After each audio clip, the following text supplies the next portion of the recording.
Hello അസ്സലാമു അലൈക്കും, welcome back to my channel. അപ്പോൾ പുതിയൊരു വീഡിയോയിലേക്ക് സ്വാഗതം. അപ്പോൾ നമ്മൾ ഇന്ന് ഉണ്ടാക്കുന്നത് നമ്മളല്ല ഉമ്മ ഉണ്ടാക്കിയതാണ് കേട്ടോ. ഉമ്മൻ്റെ സ്പെഷ്യലാണ്, അരിച്ചുവിട്ട പത്തിരിയാണ് കേട്ടോ അത്. അപ്പം പണ്ട് കാലത്തൊക്കെ അരിച്ചിട്ടാണ് ചുടൽ. ഇപ്പം പിന്നെ അരവും ഒരു വിരലും മറ്റേ അമ്മിയൊന്നും ഇല്ല കേട്ടോ. അപ്പോൾ അതുകൊണ്ട് നമ്മൾ മിക്സിയിൽ തന്നെ ഉണ്ടാക്കുന്നത്. അപ്പോൾ ഇതിനാവശ്യമായത് നമ്മൾ മൂടരിയാണ്. മൂടരി എന്ന് പറയുമ്പോൾ പുഴുങ്ങലരി, ചോറ് വെക്കണ അരി കേട്ടോ.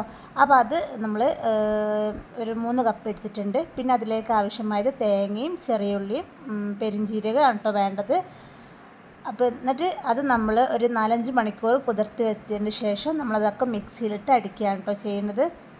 അരിയും തേങ്ങയും ചെറിയ ഉള്ളിയും പിന്നെ ജീരകവും ഒക്കെ കൂടി കുറച്ച് വെള്ളത്തിൽ കേട്ടോ, കൂടുതൽ വെള്ളത്തിലൊന്നും ആവരുത് കേട്ടോ. കുറച്ച് വെള്ളം എടുത്തിട്ടാണ് നമ്മൾ ഇത് അടിക്കുന്നത്. കൂടുതൽ നമ്മൾ മാവ് പോലെ ആവരുത്, നമ്മളിങ്ങനെ പൊടിയൊക്കെ കുഴച്ച് ആ ഒരു പരുവത്തിലാട്ടോ വേണ്ടത്. അപ്പോൾ കുറച്ചൊരു വെള്ളമാണ് നമ്മൾ ഒഴിക്കുന്നത്. അപ്പോൾ അതൊക്കെ കൂടിയിട്ട് നമ്മൾ മിക്സിയിൽ അടിക്കുകയാണ്. അപ്പോൾ വീഡിയോ ആദ്യമായിട്ട് കാണുന്നവരാണെങ്കിൽ സബ്സ്ക്രൈബ് ചെയ്യുക, ലൈക്ക് ചെയ്യുക, ഷെയർ ചെയ്യുക കേട്ടോ. അപ്പോൾ ഈ ഒരു പരുവത്തിലാണ് നമുക്ക് വേണ്ടത്. അപ്പോൾ നമ്മൾ കുറച്ച് ആൾക്കാരുണ്ടായിരുന്നു കേട്ടോ ഇവിടെ. അപ്പോൾ നമ്മൾ കുറച്ച് കൂടുതൽ എടുത്തിട്ടുണ്ട്. അപ്പോൾ ഈ ഒരു പരുവത്തിലാണ് വേണ്ടത്, വെള്ളം പോലെ മാവ് പോലെ ആവരുത്. അപ്പോൾ അതിലേക്ക് ഉപ്പ് ഇട്ടിട്ടുണ്ട് കേട്ടോ. വീഡിയോയിൽ ഇടാൻ മറന്നു പോയിട്ടുണ്ട് കേട്ടോ.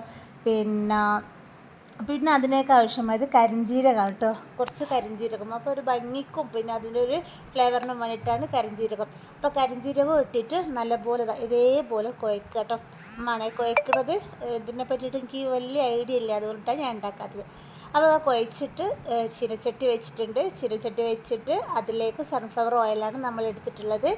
അപ്പോൾ അതും നല്ലോണം സൺഫ്ലവർ ഓയിൽ നല്ലോണം തിളച്ചതിന് ശേഷം ഇങ്ങനെ റൗണ്ടാക്കിയിട്ട് ഉരുളാക്കിയിട്ട് എന്നിട്ട് കൈ വെച്ചിട്ട് തന്നെയാണ് ഇങ്ങനെ റൗണ്ടാക്കേണ്ടത്. നിങ്ങൾക്ക് ഏത് ഷേപ്പിലും വേണം ആക്കാതെ, ഈ ഒരു ഷേപ്പിലാണ് ആക്കേണ്ടത്. ഉമ്മേൻ്റെ സ്പെഷ്യലാണ്. അപ്പോൾ ഇന്ന് ഉമ്മേൻ്റെ സ്പെഷ്യലാണ് കേട്ടോ. അപ്പോൾ നല്ലൊരു ടേസ്റ്റ് ഉണ്ടായിരുന്നു. നല്ലൊരു ടേസ്റ്റ് എന്ന് പറഞ്ഞാൽ അടിപൊളി ടേസ്റ്റ്. കറി കാര്യങ്ങളൊന്നും വേണ്ട കേട്ടോ. നമ്മളിത് ജസ്റ്റ് വൈകുന്നേരത്തേക്കാണ് ആക്കിയത് കേട്ടോ. പക്ഷേ ഇത് ബ്രേക്ക്ഫാസ്റ്റിനും ഡിന്നറിനൊക്കെ ഇത് മറ്റേ ബീഫ് കറിയൊക്കെ വെച്ചിട്ട് നല്ല ടേസ്റ്റ് ഉണ്ടാവും. അത്ര വലിയ പണിയൊന്നും ഇല്ല കേട്ടോ. അങ്ങനെതാ നമ്മളെ എണ്ണ നല്ലപോലെ ചൂടായിട്ടുണ്ട്. അതിലേക്ക് ഇടുക കേട്ടോ വേണ്ടത്. 2 എണ്ണമൊക്കെ ആയിട്ട് ഇങ്ങനെ ഇടാം. പിന്നെ ഇതേപോലെ തന്നെ ഇതേപോലെ ഇട്ടാൽ മതി. പക്ഷേ എണ്ണ നല്ലോണം ചൂടായിട്ടില്ല എന്ന് തോന്നുന്നു. അപ്പോൾ അതാണ് അതുകൊണ്ട് കേട്ടോ. അപ്പോൾ എണ്ണ നല്ലപോലെ ചൂടായിട്ട് വേണം ഇതിലേക്ക് ഇടാൻ.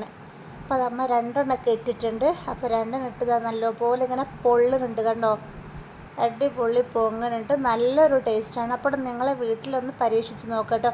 ഇത് ബ്രേക്ക്ഫാസ്റ്റിനൊക്കെ പറ്റും കേട്ടോ, ബ്രേക്ക്ഫാസ്റ്റിനൊക്കെ പെട്ടെന്ന് ഉണ്ടാക്കാൻ പറ്റും. അപ്പോൾ നമ്മൾ എല്ലാം ചുട്ട് കഴിഞ്ഞിട്ടുണ്ട്, പൊരിച്ച് കഴിഞ്ഞിട്ടുണ്ടോ.